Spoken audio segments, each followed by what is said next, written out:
Hey, you! Yeah, you! Who? Me? Yes, sir. It seems me you haven't uploaded a video in 5 months. Holy cow! Yeah, I've been a little busy with something. Shut up! It's about time you made another, and by golly, I've got the finest idea. You're gonna make a video on... Give me a drum roll, please. Alright. Not you, moron. A look into Link's Awakening's relations to Homer's epic, The Odyssey. Is that really your best idea? I mean, doesn't that seem a bit dry and uninteresting to, like, 99% of anyone currently breathing? Well, you can shut your mouth, because if you don't do what I say, then your beloved copy of Roller Coaster Tycoon for the PC won't see tomorrow. You wouldn't. Why, yes I would. Now dance, monkey, dance! Hang in there, buddy. I'm on my way. Well, I guess it's that time of the year again. Time when the stars align and fate wills it to be. Looks like I'm making another video. What was it I had to do again? You must make a video analyzing the links... Well... Get it? Between the Odyssey and Link's Awakening. Well, that seems pretty easy. But it can't be as cringe-inducing as your last video. God damn!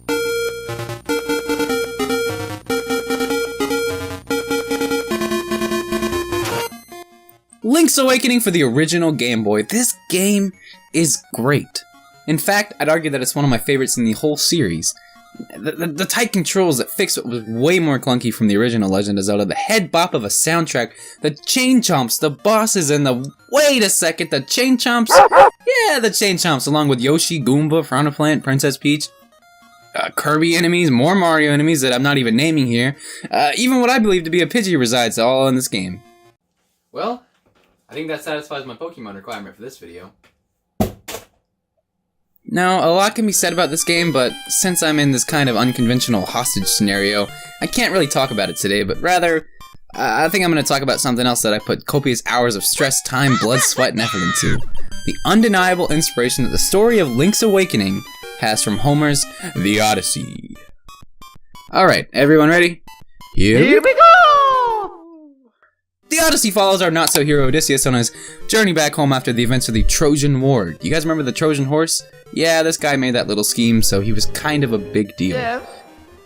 Granted, it did help that the goddess of wisdom and battle strategy held him to very high regards, or in other words, our friendly neighborhood head-sprung goddess Athena had a little crush on Odysseus, and in turn, his battle plans were crafted with not only his intellect, which was very high, but with the secret aid of the goddess who basically embodies intellect.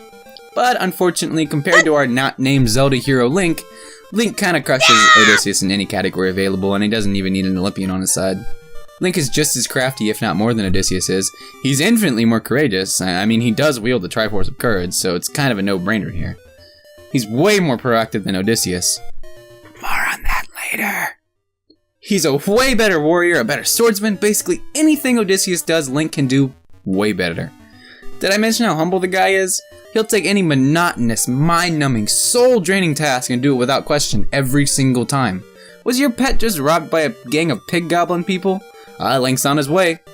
Oh, your pet was just rescued without reward with life-threatening risk, and not only do you not give nothing more than a thanks, but you also want Link to take him out for a walk?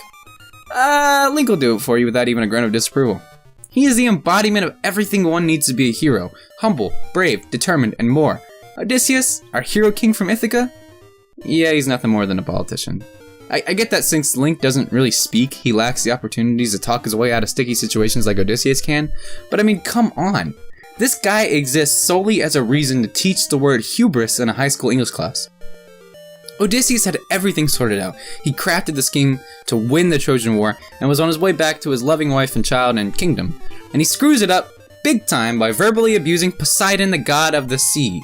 Little Greek myth lesson here, but the Cyclopses, the ones with one eye, yeah, they're Poseidon's children, and they usually inhabit the ocean or islands.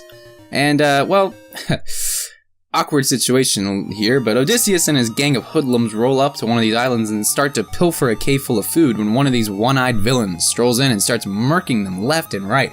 I mean, he's picking them up and crunching on them like a snack. Full-grown warriors, mind you. Well, Odysseus talks his way into getting a little bit more time for the rest of them before they are consumed, and he ends up telling the Cyclops that's consuming them that his name is Nobody, or no one, depending on, which version you're reading. Now this is where it gets interesting.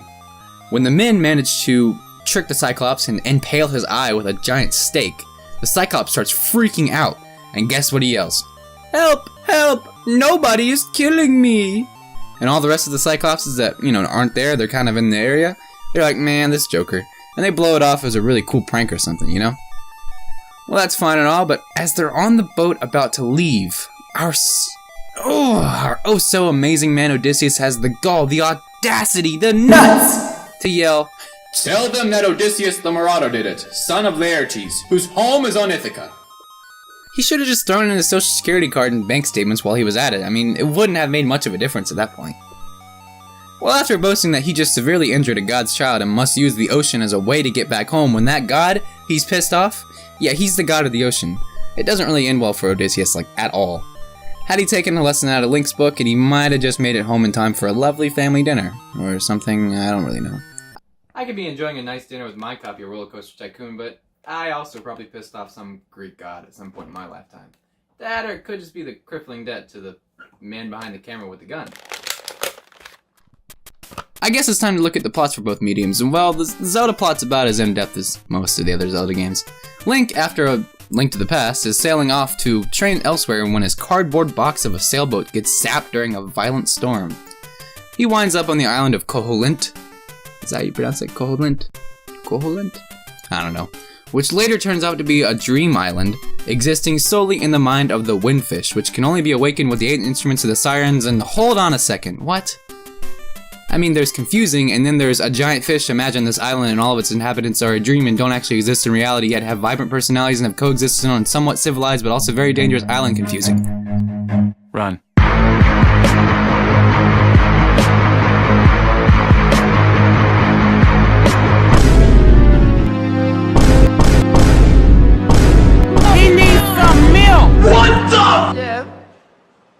I mean, I gotta give it to the writers here. It's a very unique spin on the Castaway genre as a whole, but I also gotta give it to Homer, as the Odyssey is basically what invented the entire genre millenniums ago.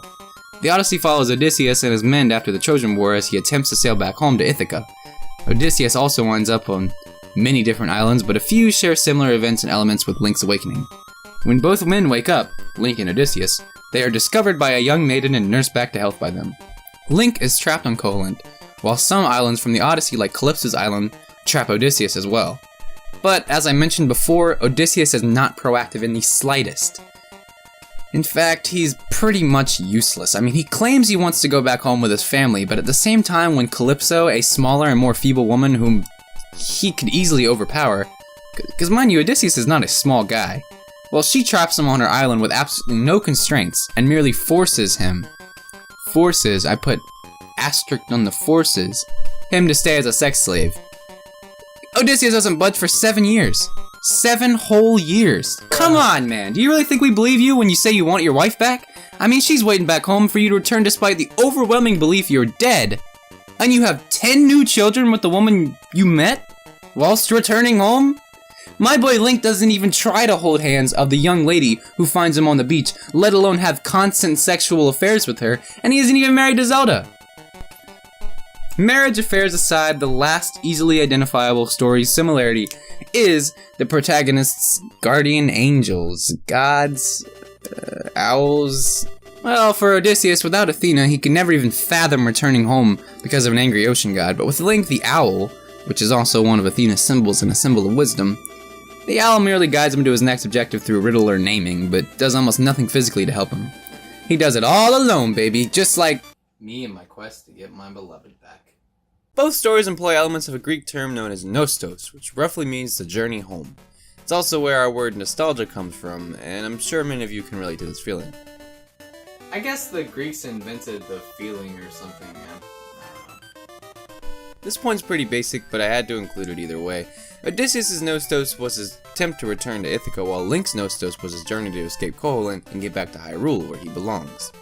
At one point in the game, while being haunted by the ghost of an unnamed islander, Link returns the ghost to his old home, and the ghost directly mentions nostalgia. And since Link does not speak, most of his characterization is done through other characters' speech and actions, and I think that this is a projection of Link's desire to return home, or just his nostalgia taking over. suppose that pretty much sums up this video. Can I get my Roller Coaster Tycoon back now?